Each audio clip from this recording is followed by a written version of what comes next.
you just go ahead?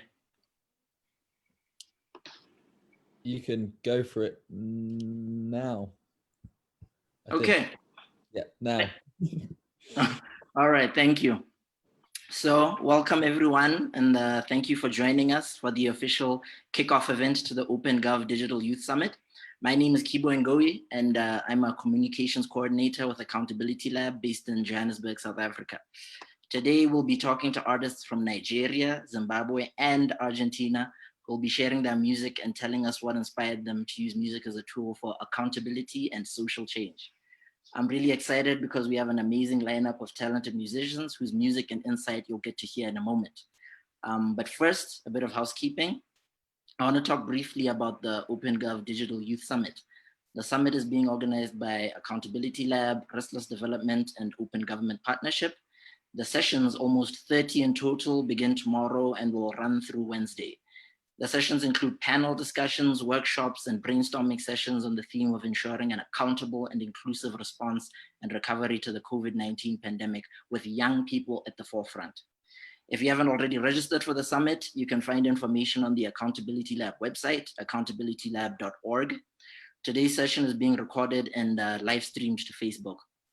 Please feel free to post comments and questions and engage on the Facebook live feed in this conversation and simultaneously on Twitter by tagging @AccountLab, @RestlessDev, and @OpenGovPart, and using the hashtags Digital Youth Summit and Youth Power.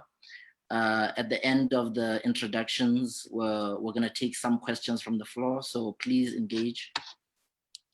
So the way this is going to work is I'm going to allow each of the individual artists to essentially introduce themselves. Then we'll actually play their song that we're going to discuss today. And then after that, we can get into it and talk about what the song means to them. I'd like to begin the conversation with Rachel. Hi, Rachel. Hi, Kibo. How are you doing? I'm doing very well, thank you. Thank you for having me on today. Awesome. No, thank you for joining us. It's a pleasure. So Rachel and stage name Zarai, correct? Yes, Zarai. Zarai. Okay, sorry. My pronunciation isn't elegant enough, but it'll get there.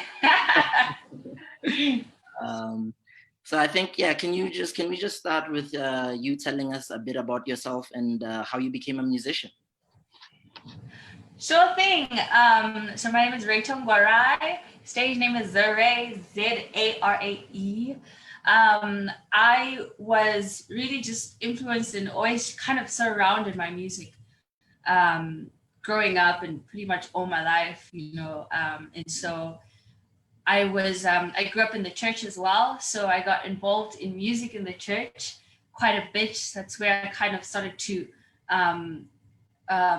just kind of hone in on my skills. I do play acoustic guitar, and I'm a vocalist and a songwriter. And so over the past few years, not really after, but when I went to university, I attended a Christian university called Oral Roberts University in Oklahoma. And there I was just kind of, there was a lot of opportunity to just be involved in so many extracurricular activities as well. So I have a degree in communications, but I was still involved in quite a bit of music at the same time. And so I just started to really kind of use my my skills and my songwriting to write about the experiences that I was going through. It was almost like a journal or a diary. I found it so freeing to express myself in the form of music. And people would hear my songs and I'd be like, well, it's just my own personal thing. Like, I don't want anyone else to hear them. And my friends would encourage me all the time to be like, well, Rachel, you need to, let the world hear these. And so I was like, okay, maybe one day. So I just kind of kept going at it for like a few years. And over the past year really is when I can say I had found more of kind of my sound and my voice, or the voice that I really wanted to use in the form of music. And so, yeah, I got into writing a bit of Christian music And then I started writing a bit more of alternative kind of R&B, just like a lot of more of the genres that I was used to listening to growing up. It just kind of started popping up in my own sound. And so that's how I started to really just kind of, start pumping out music, so to speak. And so it's, really part of my creative process as well. So yeah, that's a bit about how part of music. Today we will be playing, or do you want to hear about my song? No, thank you, Rachel. Thank you so much for that introduction. Your organic growth story into music. I can relate to that. I can relate to that because I'm a writer, not a songwriter, but I am a writer, and I can relate to how it started with just kind of like journal entries, just kind of writing my thoughts, and then people actually saying, "Oh, this is not half bad. You should actually, share this with people outside Exactly. the bedroom," and like it kind of gathers momentum from there. So that was great. For sure. So I think now you can just introduce your song. We're gonna discuss it in detail afterwards, but just to basically introduce it so that we can play the song for the audience. Sure thing. So my song is a performance of a song called "I Can't Breathe." You probably know the slogan from the Black Lives movement, or Black Lives Matter movement, but it's Rachel's rendition of "I Can't Breathe." So I hope you enjoy it.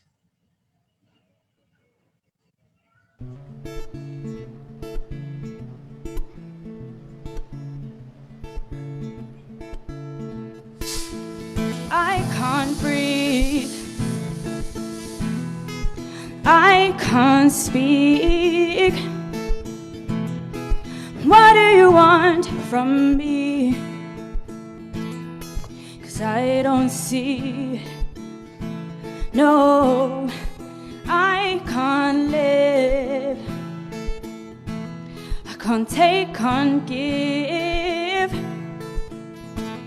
I can't wait till I'm done with it, yeah. 'Cause I don't live anymore. So deep what's out it on. Deep umaziso ekuona ramangwana redu revana vedu renyika yedu. I can't eat, I can't sleep, can't wait for the rain to bring, yeah, my life back to me. Oh, I can't dream, yeah, I can't believe, I can't see what's in front of me, yeah, 'cause I don't dream anymore. So deep what's out it on. Deep umaziso ekuona ramangwana redu revana vedu renyika yedu. Deep what's out it on. Deep umaziso ekuona ramangwana redu revana vedu renyika yedu. Tipe masimba, tipe kuziva, tipe worudo, tipe wasimba, tipe kuziva, tipe worudo, tipe wasimba, tipe kuziva, tipe worudo.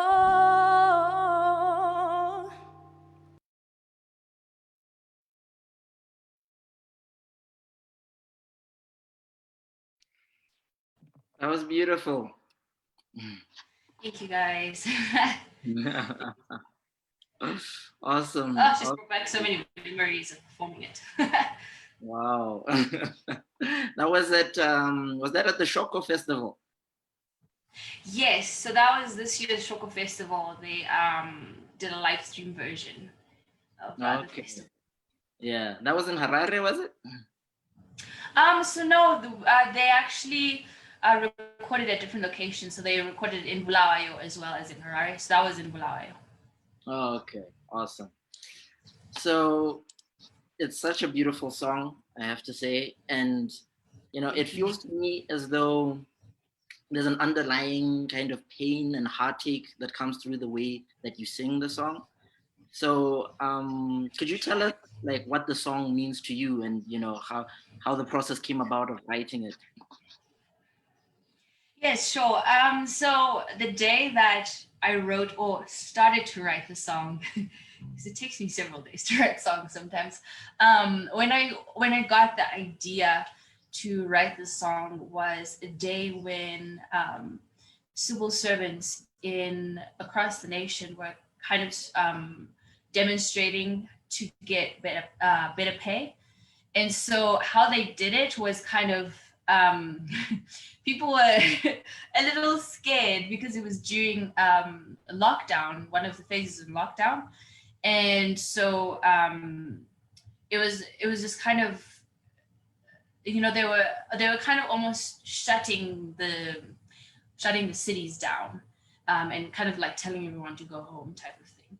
And so everyone was just kind of like on edge, like, we're trying to be out here making a living, and it seems like on the other side, like maybe the state doesn't want us to type of thing. And so I felt that kind of really just peak of some of the emotions that you can see and feel and hear among a lot of people in Zimbabwe, and especially young people, in that they maybe don't really feel that there's freedom to really live the life that they want to live, in the sense that maybe there aren't enough resources, or isn't enough access to the right, resources in terms of education, or in terms of technology, or in terms of even when it comes to the daily resources, like maybe like food, water, electricity type of thing. And so just kind of, I don't know, it just felt like a very heavy day. I mean, everyone was just kind of feeling that angst to be like, here, like I can't breathe. Like there's air, but I can't breathe. Like I can't seem to sleep because I'm anxious about what the next day brings, and I can't seem to dream because I don't see anything to dream about or dream for, type of thing. And so it was really just kind of a mixture of voices that I've heard or I've experienced or felt over the past a long really long time, honestly. And really just kind of even in the whole COVID lockdown period, especially, that it was just a really hard time for people to just kind of maybe not even just express themselves, but to even just want to live a normal life, so to speak. I mean, I'm sure a lot of people felt that all over the world, but it was just how it really felt here at that time.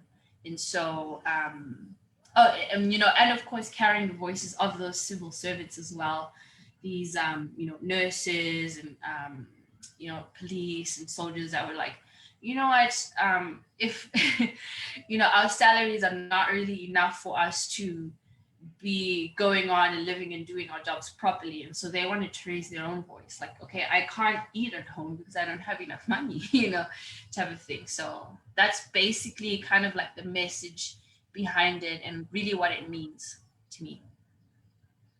Awesome. Thank you so much, Rachel. So the chorus of the song, if I'm not mistaken, is in Shona. Yes, it is. Yes. All right. And I was really struck by, because you're kind enough to share the translation. I was really struck by what the chorus says. You say, give me hope, give me eyes to see our future, the future of our children, the future of our land.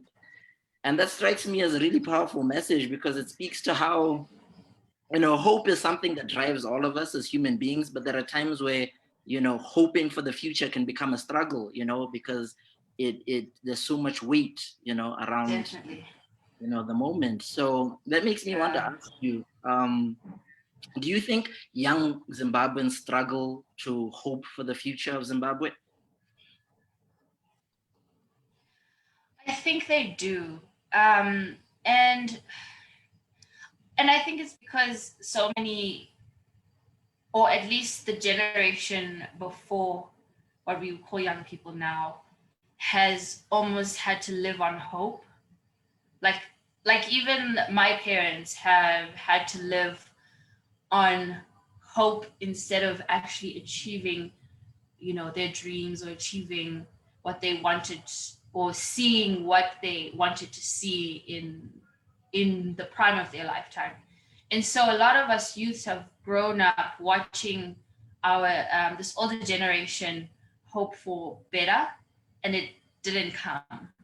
And so I think it's a lot harder for the youth today to hold on to hope because it, you know, it didn't really work for, you know, their parents and our parents. And so and it's, oh man. And so I don't know, to me the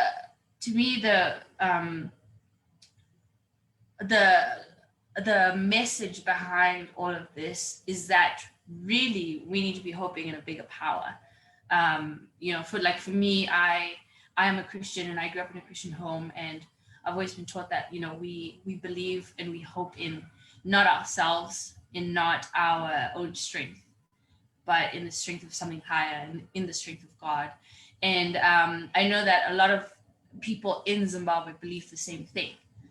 And you know, unfortunately, I think that that's also kind of trickling or dribbling away from a lot of young people to believe in something bigger than themselves, because, you know, once again we watched our parents kind of put, or, you know, do everything in their own power to try and make something happen, and just always come across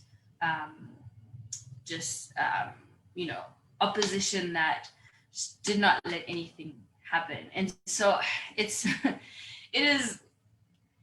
it's really hard, and it's really heartbreaking that, yes, young people have dreams of becoming things, but they don't really have a hope of a country that, you know, thrives. Like, this is what they know, and this is what they expect is going to happen for a long time, and it's just really, really, really heartbreaking. So yeah, that's kind of the situation, I think. Thank you so much, Rachel, for sharing that. I can tell this is really personal for you, and the song again is beautiful, and I think it's going to resonate with a lot of people, both in Zimbabwe and outside.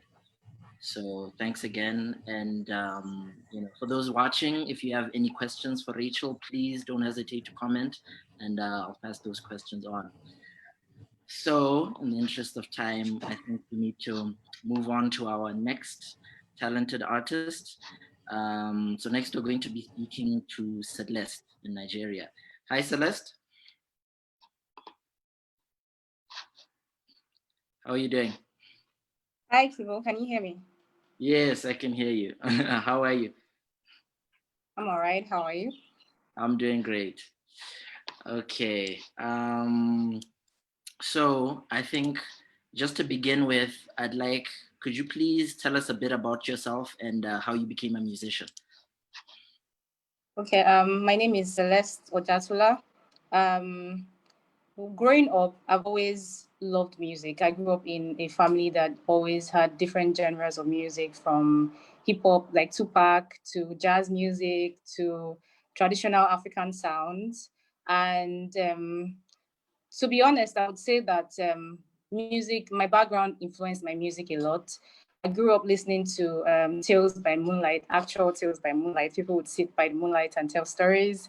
And yeah, that influenced, you know, my pattern towards the kind of music that I did and that I'm actually currently doing. Professionally, I started music in 2015.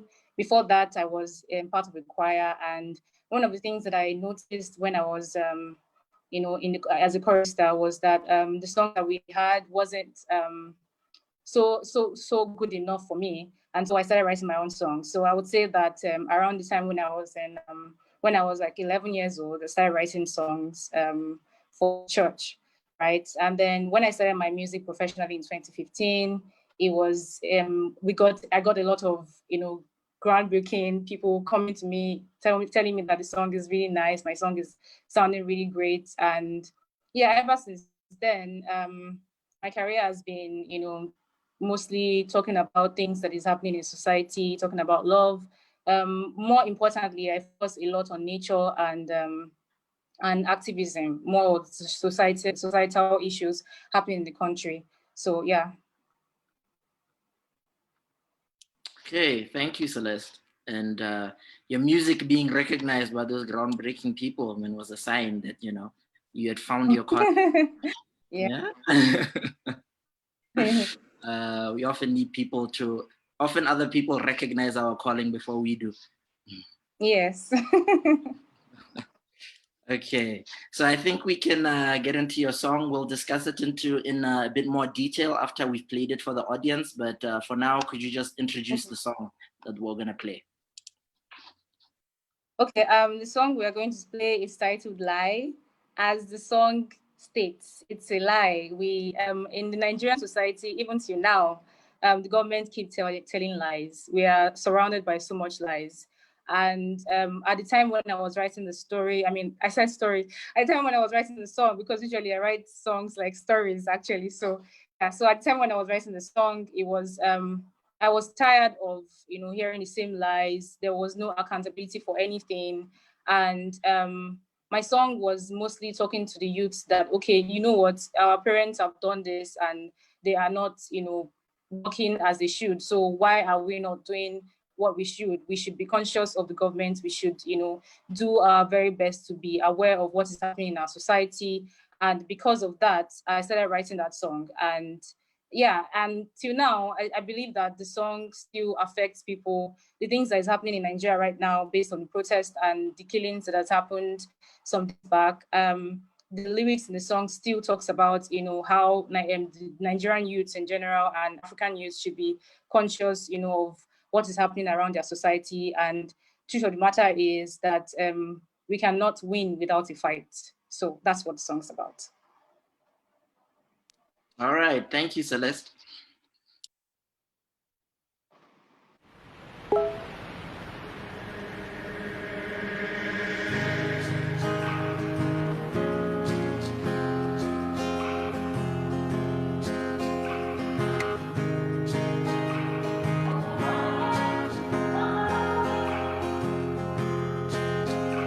If I could ask for a story, what would you say? Dimensions and faces walking away. We're walking in the dark, not asking for answers. Till injustice gets to you, you don't seem to bother. See figures accounting and people are dying to save a place where the rule of law is nothing but mere words. Lie, lie, lie, lie, lie, lie, lie, lie. Lie, lie, lie, lie, lie, lie, lie, lie. Lie, lie, lie, lie.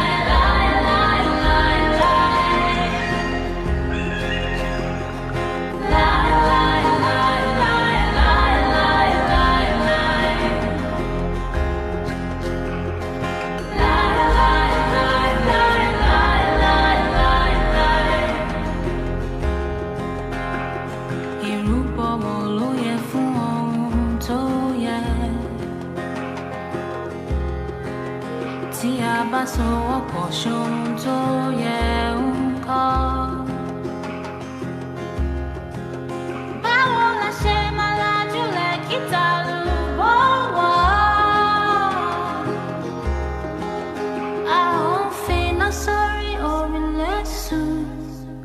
Babachi Akabamo.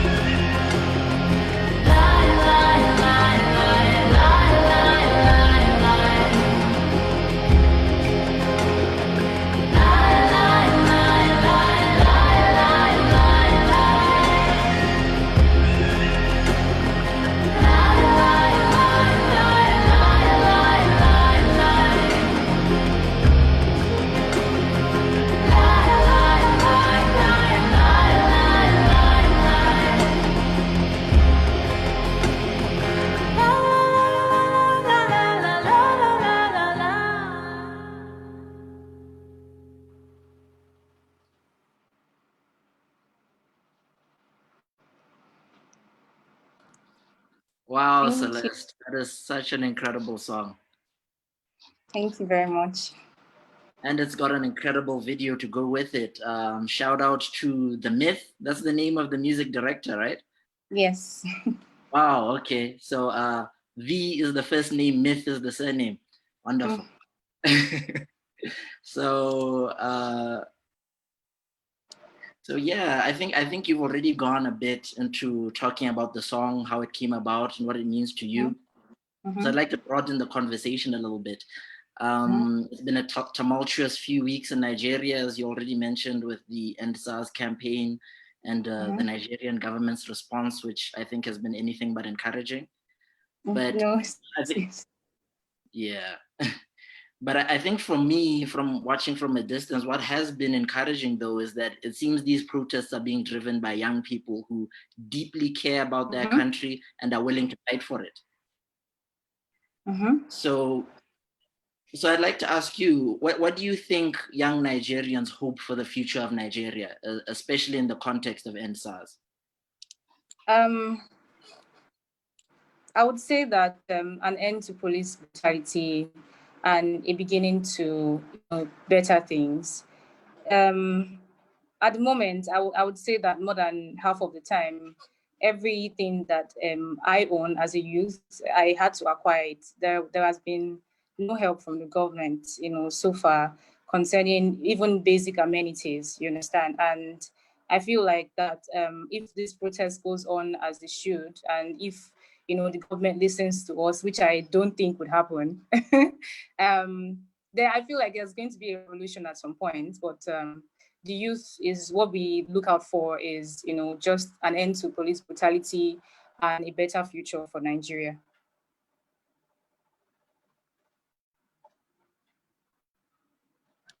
Thank you, Celeste. I think we're definitely going to have more questions on End SARS and the situation in Nigeria right now. If you have any questions that you'd like to ask Celeste, please do comment and we'll get to those at the end. Thanks again, Celeste. And You're welcome. Awesome. So now I'd like to move on to our next artist, our next lady in the room based in Zimbabwe, Sibo. Hi, Sibo. Hi, Kibo. How are you? I'm good. How are you? I'm good. Thank you so much for having me. Thank you for joining us. So I'd like to begin with just asking you the same question. Can you just tell us a bit about yourself and how you became a musician? Okay. My name is Lene, but my artist name is Sibo. I'm a Zimbabwean Kenyan. I grew up in Harare for most of my life, and I'm a rapper. I, for some reason, was always drawn to rap, even from a younger age in high school. And I think it's partly because I've always had a lot to say. I've always had a lot of questions, reflections about society, a lot of, personal things going on. And I think because I'm very introverted, that's sort of my first port of call to try and make sense of things, ask questions and do all these different things is to start with writing.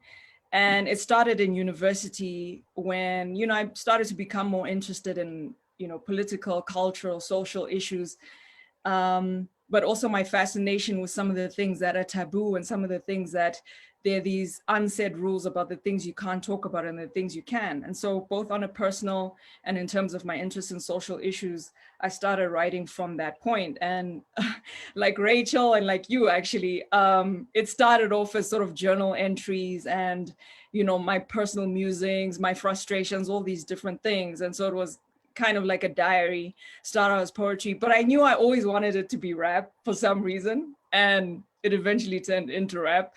And I've been writing for years, but I never actually got, you know, to being active in the music industry until last year when I decided to pursue it full time. You know, I had done, you know, my first degree, I did a second degree, I worked in the NGO sector, I worked in corporate, and all that time I knew, you know, I want to do music. And, you know, it was on the back burner for quite a while. And more recently was when I decided, you know what, I want to give a full go of this and see where it goes. And so I started doing verses on social media, just about, you know, what I was going through, what I was thinking, social issues, all kinds of things, you know, having fun with it as well along the way. And then I partnered up with a management team last year. And so in terms of the momentum, it's been great. I recently put out a single about 2 months ago, and I'm putting out one next month. And so it's been great. You know, I love hip hop because there's a flexibility. I can talk about the things that I'm going through personally, but I can also talk about, you know, social cultural issues in a way that is not as easy with other genres and other sort of ways of expressing yourself. And so, yeah, that's my background. Thank you so much for sharing that, Sibo. And I actually did forget that both Zimbabwe and Kenya are represented through you. So we have more countries on the call that I mentioned. And in fact, on that point, also Botswana and Tanzania are represented through me. So yeah. we have about 6 different countries. Yes, exactly. Between us, there's 4. Yeah, so we have 6 or 7 different countries represented in the call. So it's an international conversation about music and accountability. So I think it's time to go into introducing your song. We'll talk a bit more in detail about it afterwards, but for now, just let the audience know what it is. And I do have to say though, that the song does contain 1 explicit lyric, so viewer discretion is advised. Viewer discretion, guys, parental guidance, it is rap.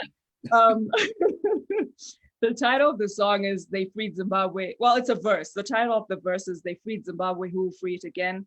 And it came at a time where, like Rachel, you know, during COVID, we've had all these different reflections about our lives and about where we are.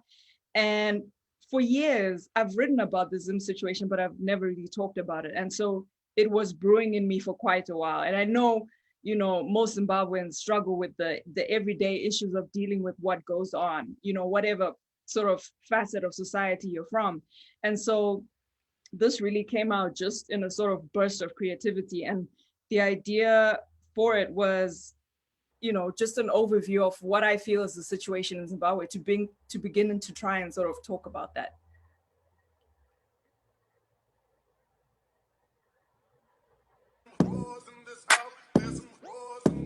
Some have stayed on a third world hustle. Most people left on an immigrant struggle. Within an economy so bad it turned people corrupt. Hard workers on the street, but thieves make a buck.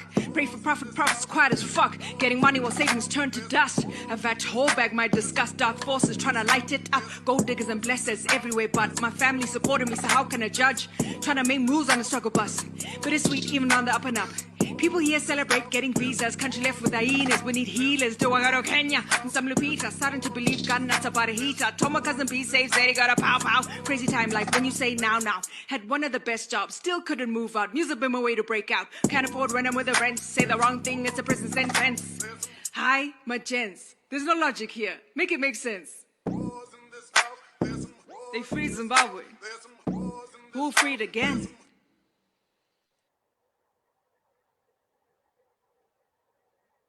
Thank you. Kibo, I think your mic. Oh, yeah. Yeah. No, I keep the mic closed when I'm clapping because I don't want it to become a mess. But no, that's a great song there, Sibo. You've got some bars. You definitely have some lyrical talent there. So recognize. Yeah. And you know, I'd heard it before, but it's only now that I'm listening to it that I recognize where that beat is from. and we'll just leave it there. Yeah. Okay, so I'm really curious to go into talking about the title of the song and what it means to you, because I think it's a very significant title. They freed Zimbabwe, who will free it again?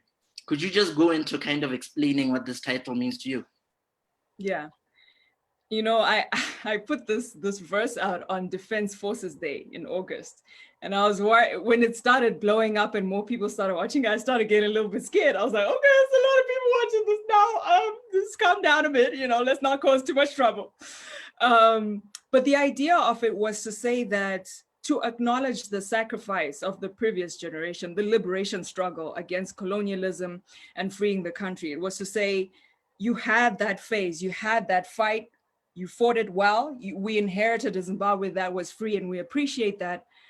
But now we are at a point where the youth are struggling, to a point where the future for Zimbabweans seems bleak. And so I wanted to respect the past, but also say, what's going to happen in the future? Because the way things have deteriorated is just, it's unfathomable, the way, from where Zimbabwe came from to where it is now.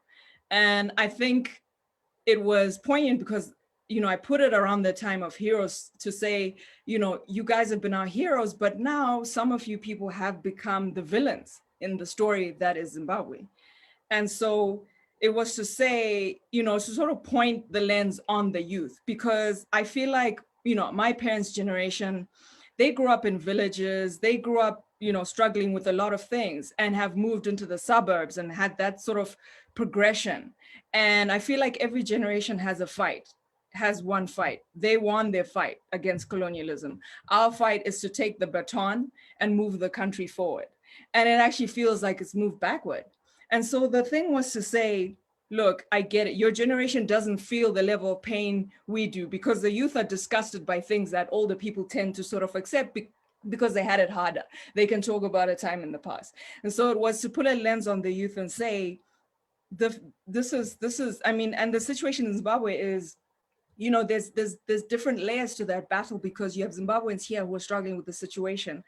And then you have, somewhat 4 million, et cetera, diasporan Zimbabweans who voted with their feet, as they say. And so you have two struggles. How do you get the diaspora back for those who want to come back? And how do you fix the country? And so, the other thing with that verse was, I also wanted to talk about the social issues, the cultural issues, the political, because I feel like sometimes they're all entwined, and it's very difficult to sort of talk about one thing and say, this is the main thing. It's about a system with many different parts. And how do you begin to dismantle some parts that need to be dismantled? And how do you begin to rebuild or reform things that have already been in place? I think there's not enough nuance in terms of that discussion. And I think part of the difficulty with having that nuance is because people are struggling so bad to the point where they're just worried about what they're going to eat the next day.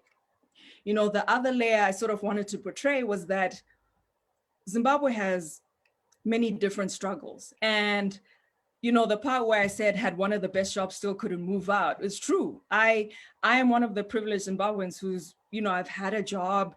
We're at a point where, unemployment is estimated around 90% and the economy is mostly informal.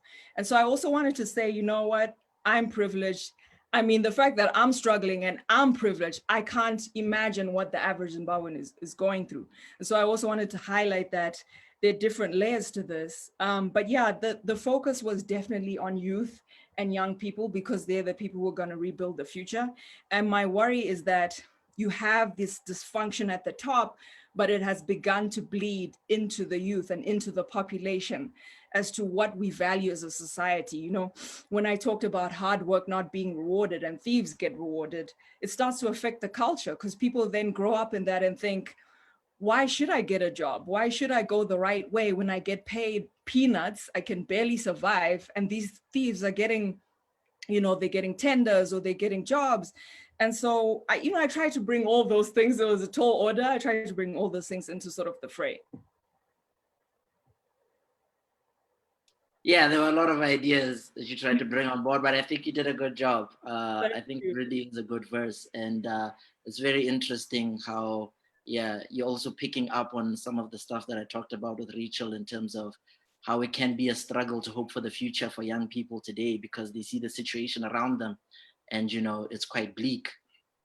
But, you know, I think this is a powerful verse. I think this is going to resonate again with a lot of people in Zimbabwe and outside. It definitely resonates with me for different reasons about, you know, the future and being a young person. So thank you. Thank you so much. All right. Okay, so now we are going to move on to the final musical act in our powerful all ladies panel. It's our Argentinian connection. I'm not sure if I'm going to say what I will say is we are going to hear from Bonnie and Jimena. They will tell me how to pronounce the name of their duo. Bonnie and Jimena, hi. Hi, you pronounce it La Mucura. La Mucura. La Mucura. Okay, and what does that mean? La Mucura is a clay jar, and it's a way that our ancestors we're actually from Colombia right now. We're in Argentina, but we're from Colombia, and it's a way that our ancestors named a clay jar, and it's something that a lot of our ancestral cultures used to keep their seeds, their water. Some of them buried their deceased in this clay jar, and to us, it's defined by its empty center, which means for us infinite possibility for creation. I'm Bonnie. I'm Jimena. Wow, that's beautiful. Great to meet both of you. And yes, keeping track of the countries represented, Colombia and Argentina are both represented on the call. Latin America in the house. Thank you guys for joining us. So I'd like to just, and I think you started touching on that with the description of what your band name means, but I'd like to go into the two of you just telling us a bit about yourself, about your band, and how you became musicians. Okay. We'll speak individually. We're both from Colombia. I'm from Colombia, and I came to music. I'm a social worker, but music was always there with my family. During college, I worked in many different bands with Jimena, just for pennies. And so music was always there, but always, I never thought that I could make a living off music. It was never a professional possibility. But as I moved on with my studies and with my life, the idea of the bridge between social transformation and the arts started to become more and more eminent. And it started to become a need for me to kind of make my life a bridge between this gap of arts and social sciences. And that's a part of what we do as La Mucura. Yes, and I think that the music was always here, always there, but this system we grow up is so oppressive with the free desires to the freedom to create what we want. So we need to be in just one way, go to the college, the university, then you will find a job in a multinational if it's good for you, and that's the route. And when I was working in a company, and then I saw my life pass in front of me, and I say it can be just that. And so we create La Mucura. We traveled for 3 years for all South America, making a research about arts and social transformation. And we were looking for these organizations who are working in their context, but we didn't know it, but we were finding our own voice. And in this journey, I decided to dedicate my life and my spirit to the musical creation. So that's how it becomes. That's so beautiful. Muchas gracias. And again, I should just say there, yeah, that's where my Spanish begins and ends. So let's keep the conversation on English for now. But thank you so much for sharing that background. Clearly, you know, you guys have found your calling as well in music. So that's beautiful. I think now we can go into introducing the song that you're going to share with us. We'll talk a bit more in detail about it afterwards, but if you could just introduce it. So the song that we're presenting today is called Manifiesto. It was written by Jimena. Do you want to say something short about the song? It's a propuesta. It's a proposal. It's a proposal for life. But let's listen and we can speak. Well, it's in Spanish. So I don't know if you will understand, but we can talk about the lyrics later. But the rhythm is guabina. Is a rhythm from the mountains of Colombia. Andina music, we call it. And it's go to the roots and see your hand going to the sky and say, what are we going to do? Oh my God, please help us. And this hand like that is the song. Wow, beautiful. And, you know, even if it's in Spanish, as long as my soul understands, I think I'll enjoy it. Plus, Bonnie sent me the lyrics, so that's also helpful. Let's get the show on the road.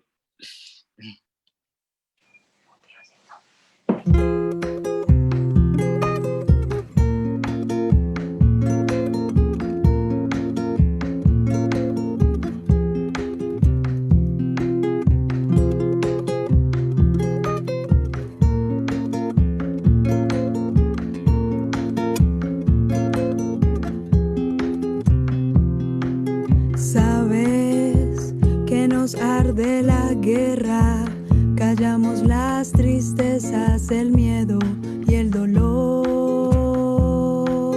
Sabes, nos paraliza el miedo, cargamos nuestros muertos, cargamos el rencor. Pero pienso en cordilleras, pienso en amar, pienso en la guerra, pienso en la paz, pienso en la voz de mis hermanas al narrar la historia que cayó su voz, la historia que nos olvidó. Vivo en el campo y quiero beber agua del río, cultivar sin temor, el silencio no es opción. Vivo en la ciudad.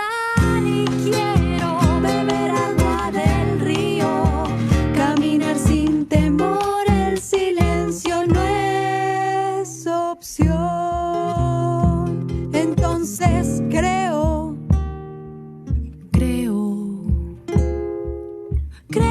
de crear, me duelen las manos ya de cantar y creo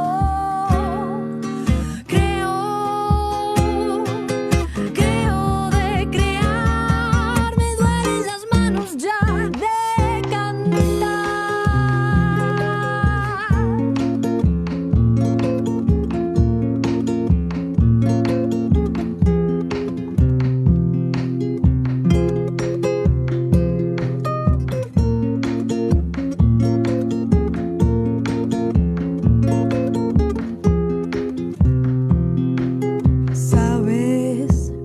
Nos arde la guerra, callamos las tristezas, el miedo y el dolor. Sabes, nos paraliza el miedo, cargamos nuestros muertos, cargamos el rencor. Pero pienso en cordilleras, pienso en amarte libre, pienso en la guerra, pienso en la paz, pienso en la voz de mis hermanas al narrar la historia que cayó su voz, la historia que nos olvidó. Vivo en el campo y quiero beber agua del río,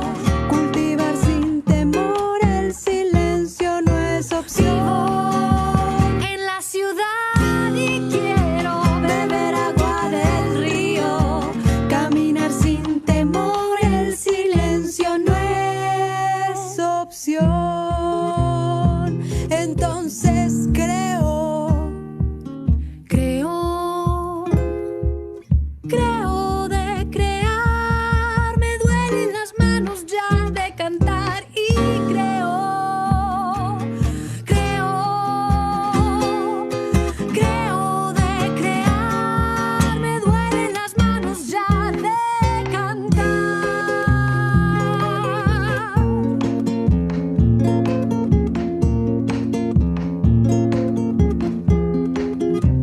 Es por el agua, es por el viento, es por mi voz, por mi amor, por mi alimento, es por mis sueños, por mis ancestras, es por amarla tanto, libertad.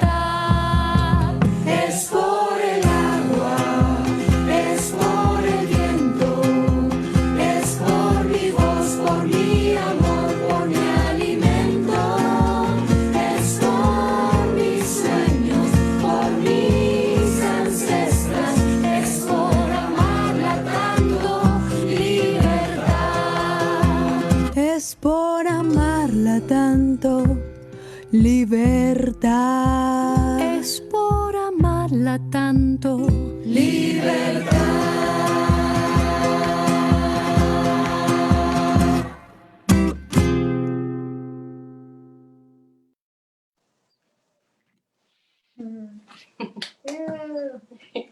Such a beautiful song. Thank you, ladies.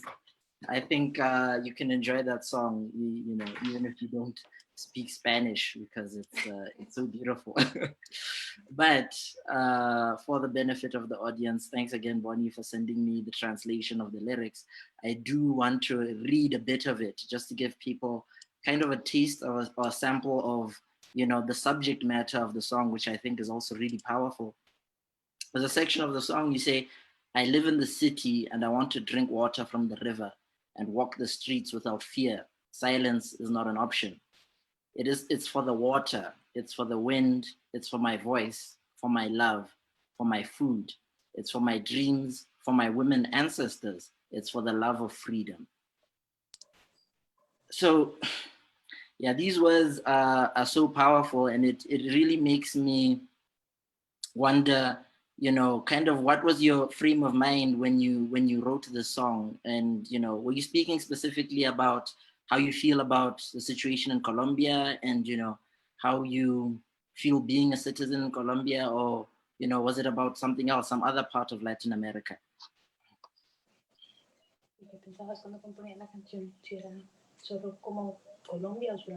Sí. I think we have the same spirit, like South American countries, and for what I can hear from your countries in Africa, in other places, is the same spirit. And I think that in this travel, going to a lot of countries in South America, we could see that we are tired of the violence. We are tired of that we still fight for the fundamental things, like the life, the right to life, to live or be alive, I don't know, or fighting for the right for water or for the territory, for our autonomy. In all the countries in South America, we are in the same fightings. The difference is that in Colombia, in this year, we have more than 55 massacres with 2,000 murders. We have 290 in this year of social leaders that have been killed. That's the difference between Colombia and other parts of South America, but it's the same spirit that we are tired. We have a lot of years in fighting between us and with other people from outside who came to steal our resources, and that's enough. At what point are we going to say, okay, stop?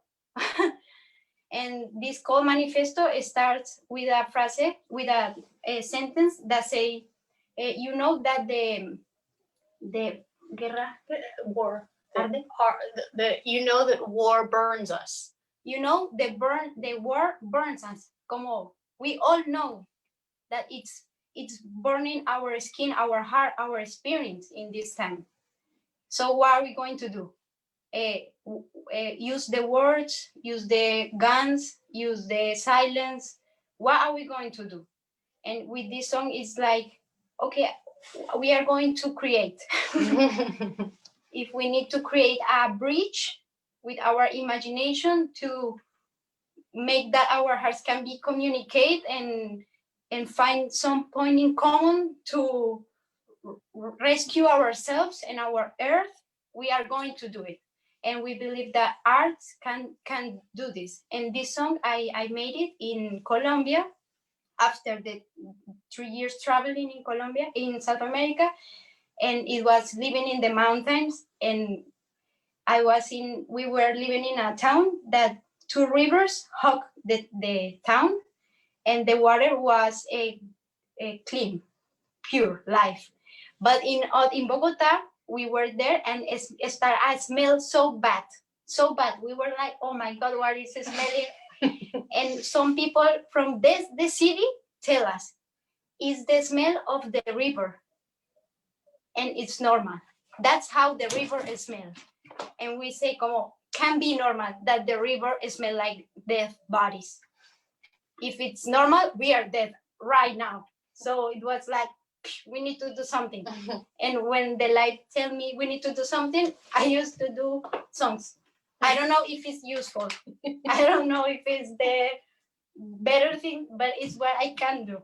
My best version, and I'm trying to, but I don't know if it's useful, but that's how that's it. I don't know. Okay.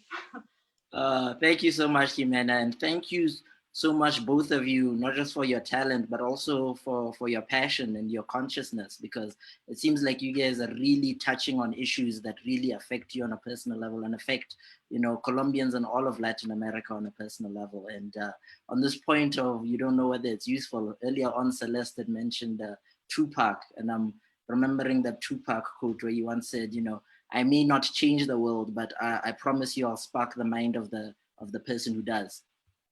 So that's something I think about, when I hear music such as yours.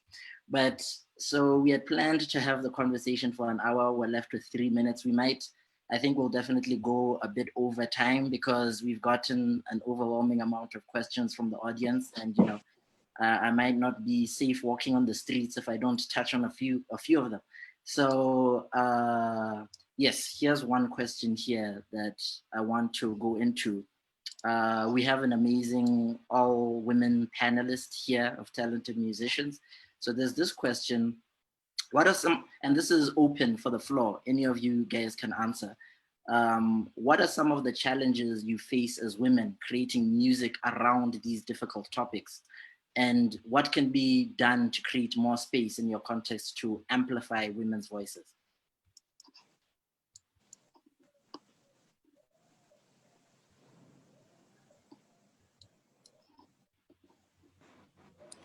Okay, I'm going to speak on that. Can everyone hear me? Yes, we can hear you. Okay, yeah, I'm going to start with a story, right? This was about 2 years ago, 2018 thereabout, and I was in a cab with my guitar, my sound card, my laptop, my speaker, everything, in the cab. And I got stopped by a police officer who kept on checking all of my bags and, checking my purses, even to the tiniest of places. And, I kept on insisting that, okay, this is what I am, this is what I am doing. And yeah, there were a couple of statements I made that was very insulting. Talked about how can you get all of the money to do all of these things? You're just a lady. I'm sure that you got it from somewhere else, or maybe you are sleeping around with people or doing something like that, to get the money to do what you're doing, or to have all the things that you have. So technically, I would say that music, women performing is always a problem. It has always been a problem since, since I remember. I know that there has been a couple of times when I have to perform at places, and, you know, because I am a woman, they tend to shove you aside, or, you know, do not have as much respect. Can I get the second question? What can be done to make it better, right?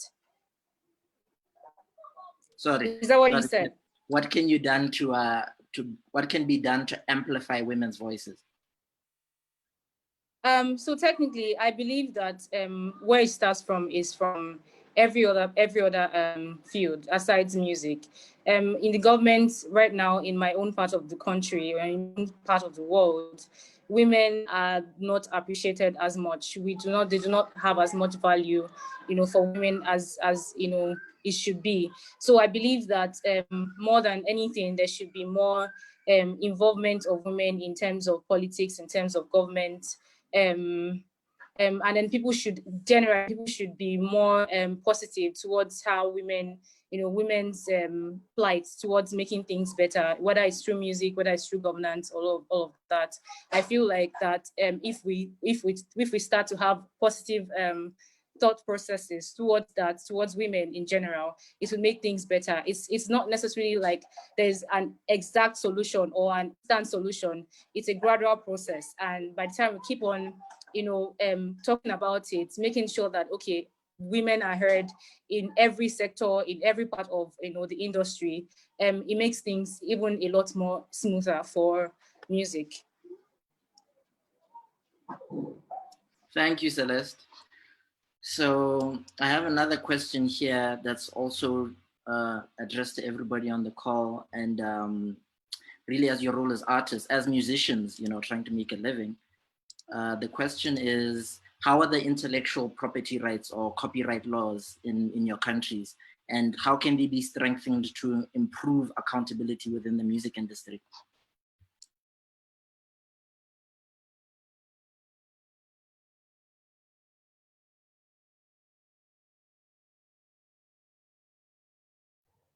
I'll just say a little bit about that. In terms of the laws, I think there's still, you know, in terms of specifics, in terms of the IP situation, I think it's still in the early stages here. But I think the advantage nowadays with the digital age is once you put your music on these platforms like Spotify, Apple, and all these things, it automatically flags it if someone decides to sort of copy your song without your permission.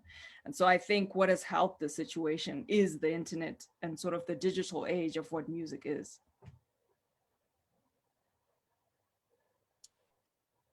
Thank you, Sibo. Can we share a little bit on that as well? Yes, please. We have a little bit of a different experience with licensing. So we've decided to go through a much more free ideology of licensing our own music. So as in most countries, so we have national entities that you register your songs with, and they're in charge of creating royalties for artists. However, we've discovered that for artists at our level, independent, small artists, those royalties don't mean much of anything at all. Again, it's big, huge systems, it's big, huge companies that are accumulating money that go to the top. As all capitalism works, the music industry is not different from this. And we find that the way that we license our music, or that we're taught to license our music, is based on fear, is based on fear of being robbed, is based on fear of they're going to use my music. And it's this whole thing that we ourselves have lived through, we've gone through, like, what if they rob our music? What if people don't know that this is ours? But we've decided to be a part of an international movement that is moving towards freer rights for our arts. We license everything we do with Creative Commons. We are not registered as a political standpoint with our local licensing entity in Colombia. And we're just fine. Nobody has robbed our music. We're on Spotify and all these other platforms. We've asked our distributor to not distribute on YouTube. And on YouTube, we distribute ourselves, and we allow other organizations, grassroots organizations, our friends who want to publish our music with their own videos, with their own things, to do it. These are not royalties that are going to make or break us. And we believe that music should be at the service of our community. If we're writing about these things, then how are we then going to privatize it? So of course, it's a balance, because we have to eat as artists. So we have to maneuver our way around that. But we also believe that the art should be at the service of our communities. And a big part of that has to do with licensing. And also all these platforms that it's a debate, a live debate, I think, because this platform as YouTube or Spotify or something like that, if you are monetizing this, sometimes you have to accept that the people should see or hear so commercial thing before your song. And it's a government about oil or mining or things that are contradictory. So I think it's so important, this question, because we need to debate it and create ways to find the balance, to live with dignity and earn money for what we do, because it's our job also, but don't enter to play this game that I give you money, but you do anything that I say that you have to. And that's now how it should work. Thank you so much, Bonnie, Jimena. And I think it really is an important debate, an ongoing debate to have about, the place of musicians and the relationship between these different platforms. But I'd like to go into a question that kind of brings us back to one of the main themes of the Digital Youth Summit that's beginning tomorrow, which is about having young people at the forefront of the response and recovery to COVID-19. So there's a question here that says, lots of activists are talking about building back better from COVID-19. So again, this is a question that's open to the floor. In your view, what role does music have in building back a better world after the COVID-19 pandemic?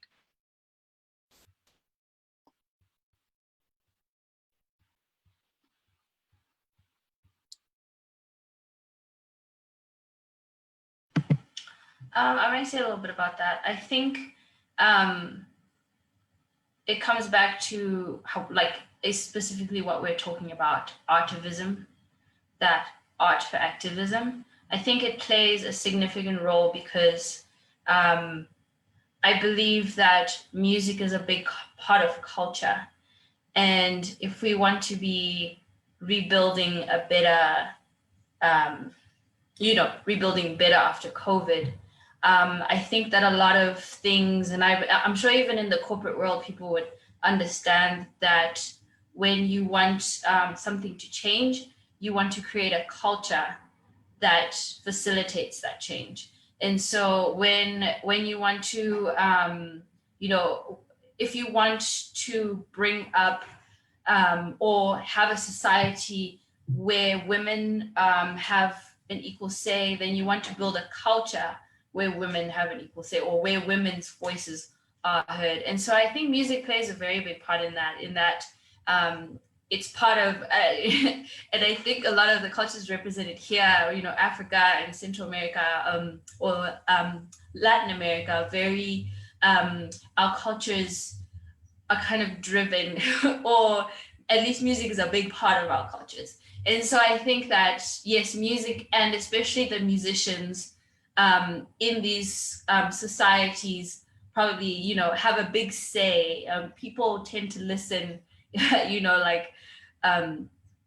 music naturally, people who are musicians will naturally become almost like famous, almost like public figures, right, in society. And so I think that what musicians have to say in their societies, in their circles, is important. So really